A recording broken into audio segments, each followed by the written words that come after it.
Good morning and welcome back to Monday Morning. I'm your host, Myles Biggs, and it is currently Monday, October 26th. I have absolutely no idea where this month went, but here we are nonetheless. So for those of you tuning in, wherever you're tuning in on, we are currently live on Facebook, on YouTube, and on LinkedIn. I'd love it if wherever you're listening, you drop a comment on the stream and let us know who you are and where you're from. I get to pop it into the show like this when you do that, and it just makes it a lot more fun for me and for my guests when we know we're actually talking to humans and not just the robot algorithms that control our lives on social media. So please do that wherever you guys are at. And be sure to tune in every single Monday. I'm doing this every Monday for the time being. We'll be live here at 7:30 in the morning. And if for some reason you're not sick of me when it's all over, be sure to subscribe to my podcast, Relish the Journey, wherever you listen to podcasts. As I said before, that was just listed as a top 15 podcast of 2020. So some people out there like it, and you might as well. So give it a listen. Today, we're going to bring you some good news stories, some corny dad jokes, because that's just who I am. We're going to have some weekly resources, as always, a weekly challenge, and then we're going to chat with our guest. So we leave this banner up and we're going to welcome our guest. We're going to bring him in for the whole show this time, switch it up a little bit. So some background real quick before we let him in here. He's currently sitting in the green room, just laughing at me silently. I can see his face, but you can't. So today I'm joined by Joe Kuder. And Joe, I met him 12 years ago now. Crazy, Joe, right? I can see you nodding your head. 12 years ago, when I was a senior in high school and Joe was a freshman in college, I went on a recruiting trip for swimming at Lycoming College, and he was my host. And went to the school, and we became very best friends, swimming teammates, fraternity brothers, and we stayed in touch in the years after graduating. So I've known Joe quite a while, and it's going to be fun to talk to him here. So I'll introduce you all to Joe if you don't know him already, and we'll bring him in. Here he is. Hey, guys. Joe Kuder. What's up, man? What's going on? Before anything starts, I want to apologize for your stay over when a certain someone stepped on your head while you were sleeping. Yes, that happened. Sleeping on a college dorm room floor. Someone comes in the middle of the night. You get stepped on. It's okay. I learned my lesson. And he still came. So it still worked. Yeah, and how funny, right? If anyone from Lycoming College is watching, Joe and I we both had our mugs without planning it, which is hilarious. So yeah, shout out Lyco alumni wherever you guys are watching. So Joe, you are the first guest that I'm having just along for the whole ride. So your role is that of color commentator here. I'm going to run through some good news stories. Feel free to pepper in your 2 cents wherever you see fit, and we'll just have some fun. I can absolutely do that, my friend. All right, cool. So real quick, we had a comment from James Regord, Rochester, New York, in the building. Shout out Ithaca. Shout out Athens. Shout out ATL. A lot of shout outs. Shout out Richmond. Thanks for doing that. You're shouting out too. So this is an example, everybody. Let us know who you are, where you're from, and that you're actually watching, because it feels fun to know it's not just us talking to ourselves. All right, cool. So let's get into our good news. Joe, I'm going to share my screen. I got the first story here. Like I said, it is October 26th. And even though we're still talking about Halloween, Christmas is coming. And with the pandemic and, still concerns with many people being out in public and shopping, the holidays look different this year. And our buddies over at Lowe's are taking this into account. And they're going to deliver Christmas trees for free this year, which awesome. I thought was pretty cool. I'm a fake Christmas tree guy myself, admittedly. So I don't need it delivered. It comes from my basement every year. But this is cool for you guys that are buying real trees. In their release, they talked about that. They announced this last week. Starting October 30th, they say, customers can place their orders at Lowe's to take advantage of the new deal. And their hope is to be a one-stop shop for all Christmas decor needs. And they will be delivering free trees locally for orders over $45.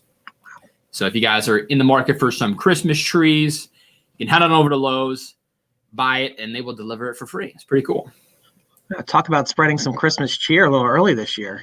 That's what I'm saying. I said they're awesome. Helping Santa out, man. They're whether you're naughty or nice, Lowe's will deliver your tree. How about that? He needs all the help he can get at this point. It's probably crunch time for him. Oh yeah. Well, that's just talk about social distancing. I could see it now. All the Santa jokes, like, is Santa social distancing? Is Santa wearing his mask? Is he going to disinfect the chimney when he's done? There's going to be memes aplenty, I think, this holiday season. You know what? I think it all comes under the umbrella of Christmas magic, and I would say he's immune. So, yeah, you're probably right. Maybe he'll cure it all right after Christmas. It'll just be done. Santa will bring a vaccine. We can only hope. That would be fantastic. Hey, another comment. Warm greetings from Usama. I think I'm pronouncing that name right. If I'm not, sorry. But thanks for watching. You watch about every time, I feel like, buddy. So I appreciate you chiming in. And James says he's still watching, laughing while crying, emoji face. So, hey, thanks for being here, James. So let's get back to the good news. So that warms us up, gets us in the holiday spirit, and we're going to keep the good vibes going with this news story. So it's weird to think about heat exhaustion right now because it's October, but this story is from Florida where it can still be pretty hot. And when you're in your 80s, it doesn't take much heat to wear you out. So in this news story, it talks about firefighters in Florida going above and beyond, that there was an 80-year-old Army veteran who became overheated while doing some yard work. And when the Fort Lauderdale Fire Rescue Department responded to the scene, they found him passed out. They treated him for heat exhaustion. They brought him back. And then once they had him good to go, they could have left.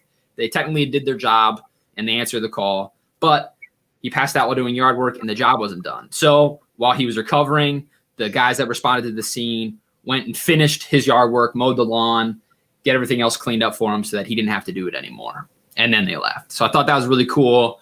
Restore your faith in humanity news story here that, people doing things they don't have to just to help out their fellow man. So shout out to firefighters in Florida going above and beyond. Yeah, I'm such a sucker for these kind of news stories. It's so nice to see people going above and beyond and not just, all right, my job's done. I'm out of here. I'll talk to you later. Feel better. That's yeah, awesome. It's just, to me, I agree with you. And then when I see these, it just makes me think like, man, it's like, can I look for an opportunity to do this? Like, right. Where am I doing the bare minimum? And I can just do, that one little thing. It's not going to take me long to do it, but it's going to mean the world to somebody else. 100%. So yeah, great stories. Cool. So there's our good news, Joe. Starting the week off with some positivity and reminding people that, the world doesn't have to be an awful place. I already feel better. So well, that's good. Good. So to make you feel even better, Joe, I'm going to get rid of this live stream and I'm going to tell you some funny jokes. Ready? I'm a dad, soon to be dad of 2. My first son is almost 3 and next one's on the way in December. So I got to practice on you good people. My kids laugh at these. We'll see if you do. So in the spirit of Halloween, Joe, these are fall-themed dad jokes. We're going to warm you up, get you laughing before we dive more into you and your story. So I am ready. Joe, why did the ghost go to the bar? Why did the ghost go to the bar, Myles?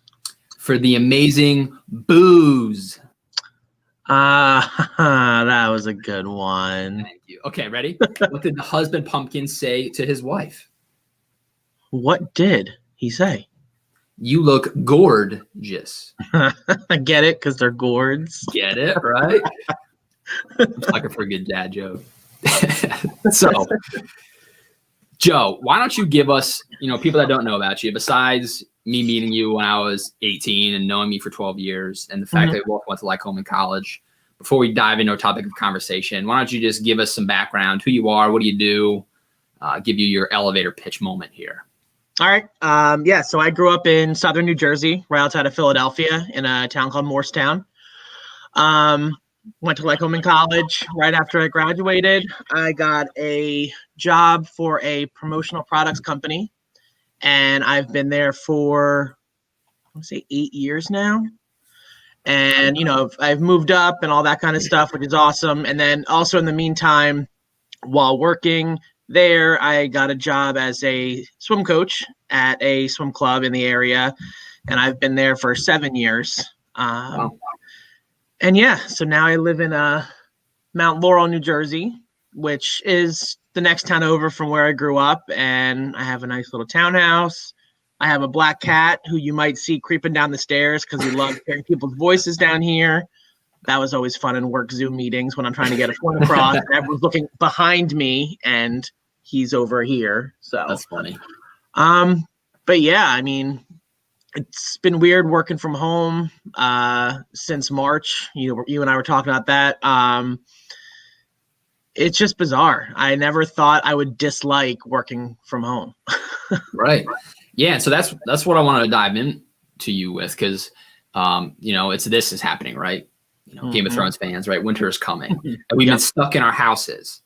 And like you said, I've been working at home since March 13th. I believe you have as well, with the occasional time when you need to run into the office and no one else is there to grab something or do something real quick. But for me, I at least have my son and my wife at home. It's just you and your cat in your townhouse. So question one for you is, how have you maintained your sanity and the positivity we're all about here on Monday morning while all this is happening? So one thing early on, I was like, Joe, you got to get a hobby, because you're going to go crazy if you're just sitting here watching TV. So one thing I wanted to do was I wanted to get better at cooking. So, I've always enjoyed cooking, but I always kind of pick the easy recipes where you dump stuff in a casserole or a crock pot and you just, put it away. But I really wanted to learn, how to cook a ribeye steak in a cast iron skillet, how to make some soups, chicken parm, all those kind of things. So early on, although it was hard to find the ingredients at a certain point, I did that, and that really helped because that got my mind off of everything. It wasn't just me sitting here watching the news. It was, let me throw some music on, let me cook. So that was a big thing for me, where, turning the TV off at a certain point, that was probably one of the biggest things that helped, because it was insane always seeing all the negativity on the news for so long, and it was draining. 100%. Especially even now. I mean, I can't wait for the election to be over.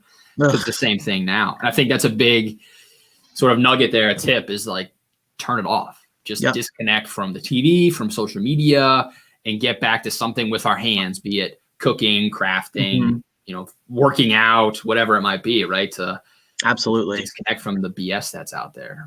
So again, people in the comments, right? Drop us a comment. What are you doing? Winter's coming. What are you doing to maintain your sanity? And let us know. I'd love to hear it. If you have any tips, Joe's tip one here is to, pick up a hobby. Yep. And so I'm curious if anybody else has done anything that's been interesting, maybe a little bit unexpected while working from home during the pandemic here. Yeah. The only other thing that I can think of that really helped was, so I've always, not always, but I've struggled with anxiety. So I downloaded an app that helps with guided meditation, and I would do that once a day, and that was huge, just because for those 30 minutes when you were doing it, that's all you were thinking about. That's the only thing. You're living in the present. You're not worrying about what's going to happen.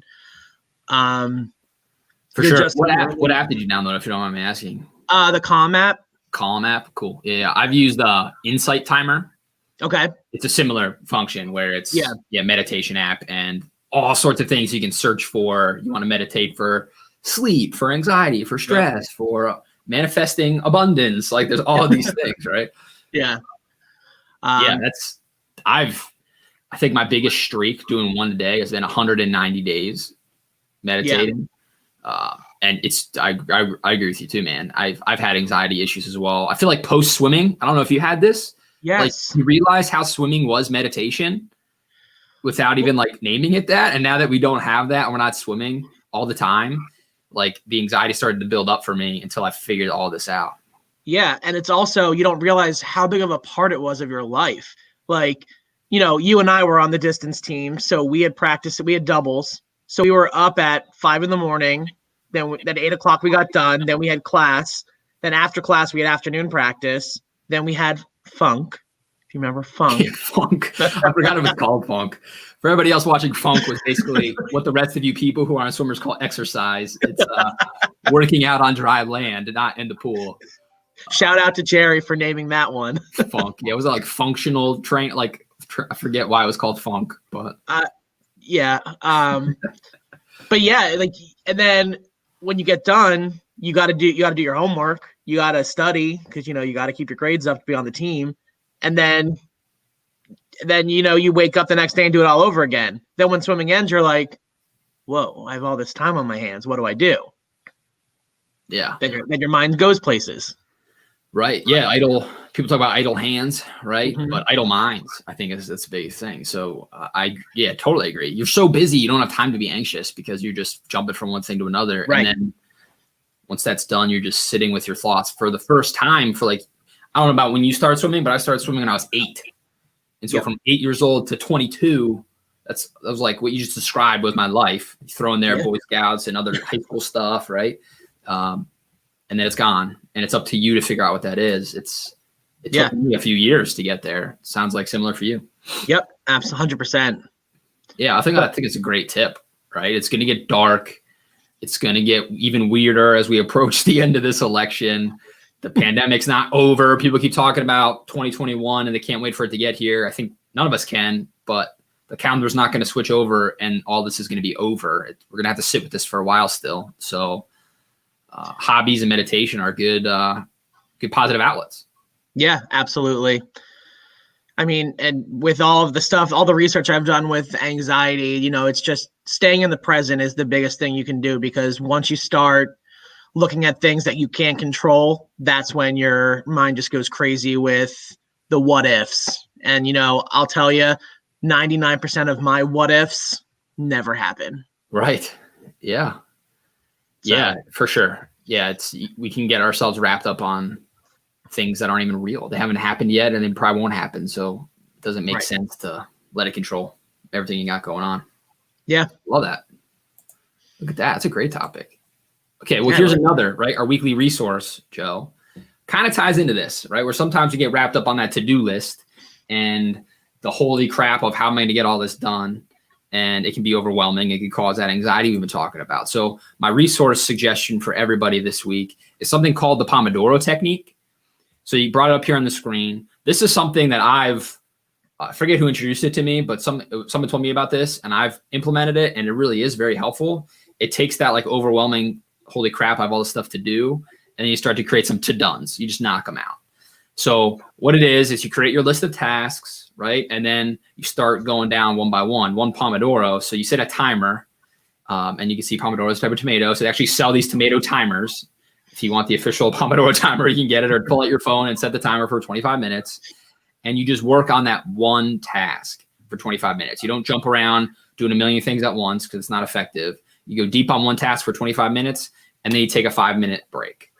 And you repeat that for 4 times. You take a longer break, and you just basically segment your day into these smaller Pomodoro sections. And then it's a lot easier, like you said, Joe, to be present and to not let your mind wander to everything else that has to get done. If you're just there for 25 minutes at a time, and then you give yourself a break, you split it up into much more doable, smaller tasks instead of this big, overwhelming one task or list of tasks. I like that. That's awesome. There you go. Everybody watching, suggestion, resource for you as you head into the week of a way to increase your productivity, perhaps lower your stress and anxiety, but give it a shot. If you just Google Pomodoro technique, there's a bunch of stuff out there. Love it. And then our challenge this week, Joe, I'll give everybody a challenge. I believe in you got to push ourselves, right? Do some stuff that's outside of our comfort zones. Yep. So this, believe it or not, is more of a challenge for me than it is for everybody watching, because even though I'm the guy talking head here on live streams, I don't really love talking about myself. That's why I'm often interviewing other people. It's more about me sharing somebody else's story or bringing somebody else along into the spotlight than me being in the spotlight. But recently, last week, I gave a TEDx talk. And so that was me in the spotlight. And now I'm publishing a book on that same topic. So it's even more in the spotlight. So my challenge to everybody, and this is me stepping outside my comfort zone to promote myself, is to say, join the launch team. So what I mean by the launch team is I'm self-publishing this book. There's no big publishers clearinghouse. HarperCollins didn't help me promote this thing. It's just me and people that are interested in it. So I'll put the link to this Google form in the broadcast comments after I'm done. But what this is going to be, if you think about, you go try a new restaurant, you watch that cool new show on Netflix, and then you're telling all your friends about it, that they have to go watch it. Well, that's what I'm trying to create with this launch team. Give me a list of people who are interested in getting early access to the book that will get it, and then can help me tell everybody, hey, there's this book you should get. So I'm looking to launch the book. It's called Unseen Work in the next few weeks. I'm looking at the end of this week to have a list of those people that I can send early access to, that they can get it before it's open to everybody else, read it, and then help me share social posts about it. So if you guys are interested, and I challenge you to help me, that's basically what it is this week, then you can join the launch team and help me get the word out. Awesome. I will definitely be helping you out there, Myles. Appreciate that, Joe. Yeah. Check it out. I want to win this challenge. That's what I'm going to do. Yeah, I'm challenging you. Get back down. Well, Joe, that is our programming for today. That went quick. So I told you it goes quick. I know. So I appreciate you waking up and having a conversation. I hope you had fun. Yeah, thanks for having me. It was a blast. Yeah, of course. Joe was he responded to my call for guests. So if anybody out there is watching this and you want to be a guest, maybe this will be a comfort zone, step outside of it moment for you all. Comment on the stream, message me. I'm always looking to talk to people about positive things. You can bring me news stories that we can riff on, or just talk about what you're doing to maintain your positivity. I think it's important. The more of us that share our insights, the easier it is for others, right? To talk about things like we talked about, Joe, anxiety and meditation. A lot of people still feel like they can't talk about that stuff. So I feel like the more we have open conversations, the easier it is for the people to acknowledge that in their own lives. So I appreciate you bringing that up today. Yeah, 100%. So a few more housekeeping things, then I'm going to say goodbye. Reminding everybody, I have a podcast, Relish the Journey. You can listen to it wherever you get your podcasts. Just search for Relish the Journey. My most recent episode went up today, and it's called, Joe, Twitter Makes You Bitter. In keeping with our positivity, right? The news is horrible. You get on Twitter, it's a dark place. So that's my thoughts on that, and basically stay away from Twitter. It's the underworld about that, and then I got another guest interview going out later this week. So check out that podcast. If you're not sick of hearing me, you can tune in there. I also have another podcast for my day job called Integrate and Conquer, where we're talking about all things marketing with Mojo Active, the agency I work for. And our episode that went live today is with Bob Garrett. He's the president and CEO of the Greater Susquehanna Valley Chamber of Commerce. How's that for a mouthful? We talked to him about his take on what businesses can do going into the next decade, which I love this. He called it the roaring 2020s, going back to the roaring 20s, the 1900s and the 2000s. He believes that we're prepped to have a similar period of growth. And so that's a really cool interview that you guys can check out there. And then again, tune in Thursdays at 1 p.m. on Dave Cooper Live. We got a live stream going on called Increasing Influence, where we talk to people about personal branding. So plenty of places to find this guy for content for you all. Hope you join me there. And remember to just crush it this week. Yes. Right, Joe? Crush it. Let's do it. I feel ready to bust through a wall right now. Hey, that's the goal. That's the goal. And this episode, once again, brought to you by Lycoming College. Shout out Warriors. And we'll see you guys later. I appreciate you hanging in, Joe. Just you can hang on. I'll end the broadcast, and then we can talk for a couple more minutes before we go about our day. All right. Sounds good. Thanks, everyone. Cheers.